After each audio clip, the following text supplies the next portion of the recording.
गेल्या काही दिवसांमध्ये आपण फॅशन डिझायनिंगची किंवा एखादा सुंदरसा कपडा डिझाइन करण्याची प्रोसेस काय असते हे पाहिलेलं आहे। यामधलाच आणखीन एक महत्त्वाचा टप्पा म्हणजे सॅम्पलिंग।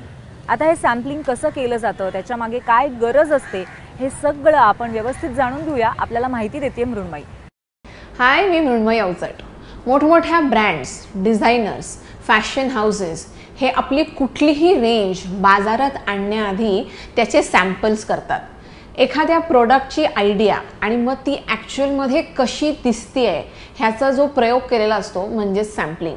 सॅम्पलिंगचे जे डिझाईन्स असतात हे एक्सेप्ट होणार का मार्केटमध्ये, किंवा हे आपल्या किमतीमध्ये बसतायत का, किंवा आपला ब्रँड की एखादा लुक, सीझन, फॅशन फोरकास्टप्रमाणे जो ट्रेंड आहे याच्या अनुषंगाने ही प्रोडक्ट्स वाटतायत का याचा अभ्यास केला जातो।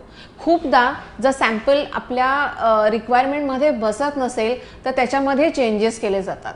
असे अनेकदा चेंजेसही होतात। मार्केटिंग टीमचे कस्टमर फीडबॅक अशा बऱ्याच गोष्टींना ह्या सॅम्पल्सना सामोरे जावं लागतं आणि मग जेव्हा हे सगळे सॅम्पल्स तयार होतात आणि जेव्हा ते एक्सेप्ट होतील असा विश्वास वाटतो, तेव्हा या ब्रँड्स आणि डिझायनर्स आणि हे फॅशन हाऊसेस याचं प्रोडक्शन करतात, ती रेंज तयार करतात आणि मग ती फॅशन शोमध्ये प्रेझेंट करतात किंवा त्याचं कॅटलॉग शूट करून ते लोकांपर्यंत पोहोचवतात किंवा त्यांचं अख्खं नवीन कलेक्शन दुकानामध्ये येतं।